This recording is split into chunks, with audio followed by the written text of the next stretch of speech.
Hi, my name is Joey, and this is my mental health vlog, Phoenix, #risingfromtheashes.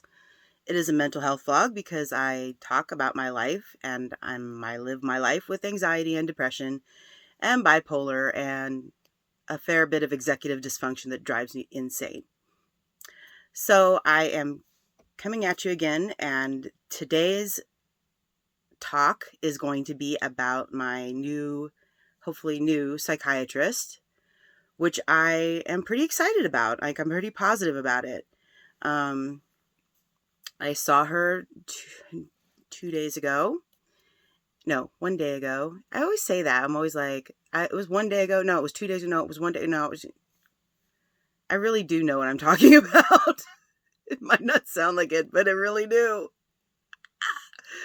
So yesterday I went and saw this woman who is going to be my new psychiatrist, and she is in a really nice building, and she's in a really nice, like, it's not a bad part of town, and it's I mean, not that those things are like the most important things. Like, we have also therapists that are in not such a great part of town, but they're really good therapists, so it's not really an indicator. But um I like going to nice buildings, I guess. I'd rather go to nice ones than not as nice ones. I don't know.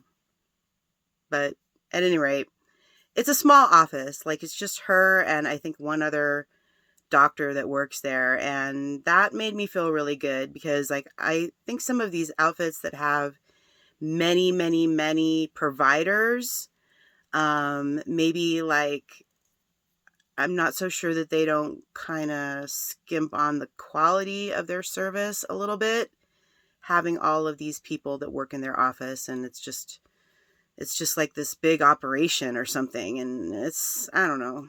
I'm having a lot of issues with the whole concept of being in the care of people like this, psychiatrists, therapists, that sort of thing, because, like, you literally, like, have to sign your life away when you sign on with these people, like disclosure agreement, and they can report you to anybody they want to report you to. Anybody that wants to see your record can see your record, as long as they have the right legal clearance. And it just makes me think, like, is anything mine? I don't know. It weirds me out. Like, it just weirds me out. And so the fact that I have to sign that stuff away from my daughter as well, it's like, it just rubs me the wrong way. But it's modern life, I suppose. So, I mean, I know they have those things in place for a reason, and, like, I'm not really arguing with the reason. I'm just saying it's just a little invasive. So, that beside the point, this lady seemed really, really nice. I liked the kind of questions she asked me. I liked the way she interviewed me and the kind of things that she wanted to know. Like, for instance, she asked me, "Are you happy with your life?"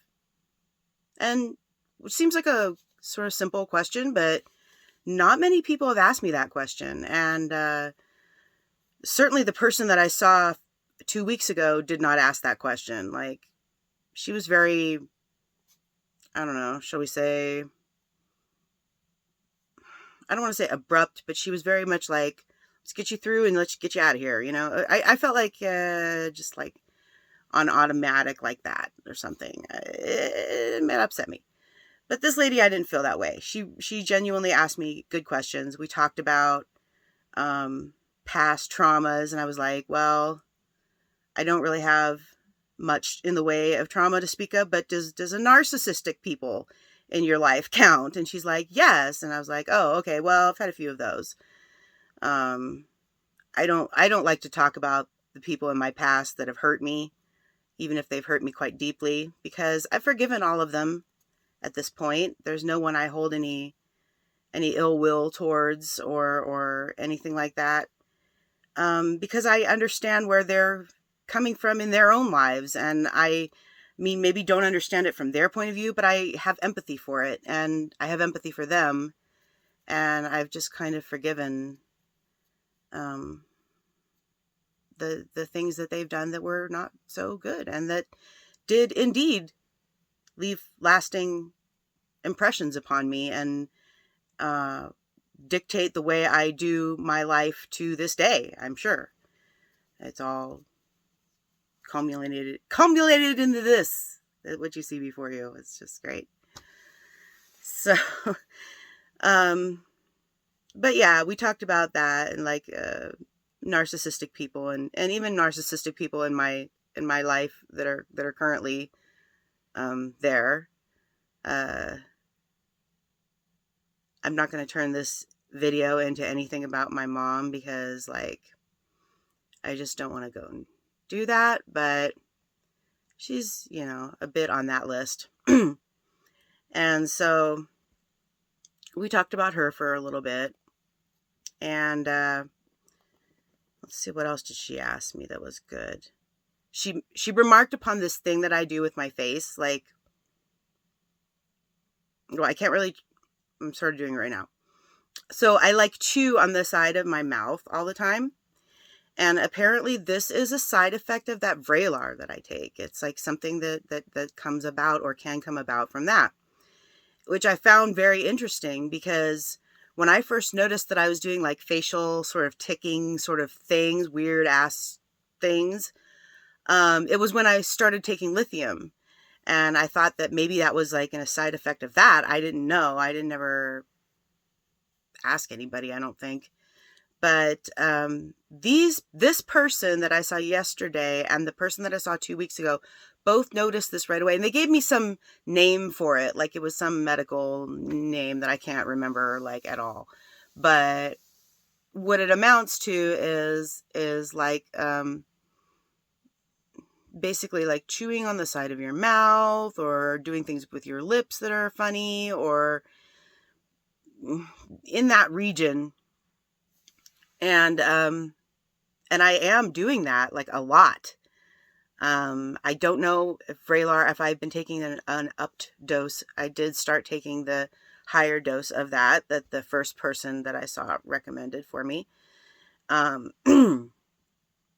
But I don't know if I've been taking that long enough for it to have made that much of a difference, or what. But I definitely do notice that I do this weird thing with my mouth all the time. And I don't do it very much when I'm talking on these videos, because at least I hope I don't do it as much. I don't know.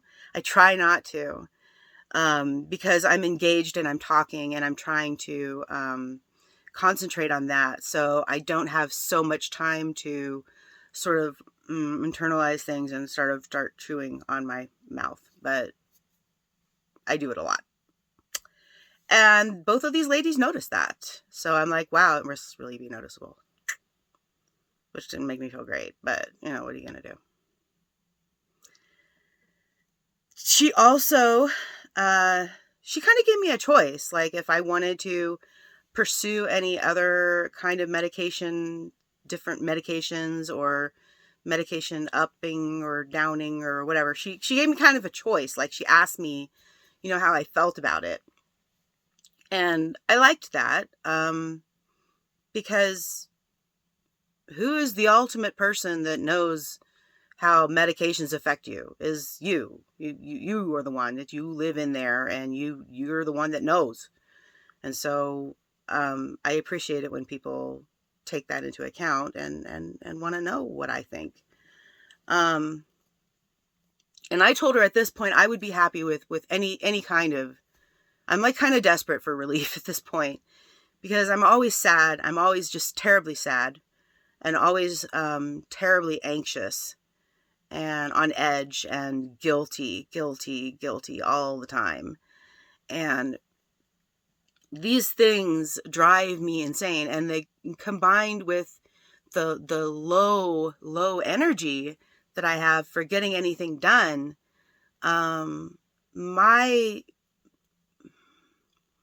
standing with myself is not very good, because I'm constantly disappointed in myself, and disappointed in what I look around me and see, and just kind of disappointed in life. And I don't want to feel that way. Like she asked me, like I said before, how do you feel about your life? And it was hard for me to answer that question, because there are many things about my life that I'm very satisfied with, and there are many things that I'm very happy with. But a a lot of the time I can't really feel those things. I can't really grasp those things because I'm constantly so just tied up in knots about things that I feel like I need to worry about or ruminate about or just go over and over in my head. And it's terrible. It's terrible. So I basically told her I'm looking for any kind of relief. If you want to recommend something, I would be happy to hear it. So she recommended adding this this drug called Effexor, I think it's called. And it's supposed to sort of up the depression. Although she said you got to be careful because I do have bipolar, so it could slide into mania, which is always a bad thing. And well, it's not ideal thing anyway. I don't know. My manias are not like binger manias where I go out and do terribly destructive things, fortunately. But, you know, mania is mania. You don't sleep, you don't eat as well, you don't, you know, you're constantly, your brain is just constantly blah, blah, blah, blah, blah, blah, and, you know, it's just, it's awful. It's not a fun way to be. So, that medicine is supposed to help with that, but hopefully not slide it into a manic area. So I took that for the first time today, and I don't know. I don't, of course, notice any difference because I just took it. So it takes time. But that's my report. My report is positive. I'm happy that the thing worked out with her, and I hope that I can continue to see her and, you know, build a rapport with her. I'm not the kind of person that like strays too far from something that works. The psychiatrist that I had before I moved to this area, I had for over like 15 years. The psychiatrist that I had when I moved to this area, I had for like 5 or 6 years. So I stay with them when I find one that's good. Because I don't like change and I don't like to mess around with that. Like I find somebody who's good, I'm very grateful and I stick with them. I wasn't so grateful because I let that other one go, the one that I had since I moved here and had it for 6 years. And I let her go and I was not grateful. That was a bad on me. Bad. But here you are. And you find somebody new and start over again. So, I guess that's all I have to really say at this point. That's my update. I'm happy to report my daughter is sleeping through the whole night, since they changed her medication, and now that is wonderful, and I can actually sleep again, so that's magical. I'm so happy about that. Of course, putting her to bed is a bit like putting a kangaroo to bed. She's kind of like wild. So that's something we're trying to work through, which is a little frustrating, but I'd much rather have that than being woken up all hours of the night, all the night through. Definitely rather put a kangaroo to bed. Anyway, thank you for watching. Like, comment, subscribe, click the bell, and find out what I do next. Thanks. Bye.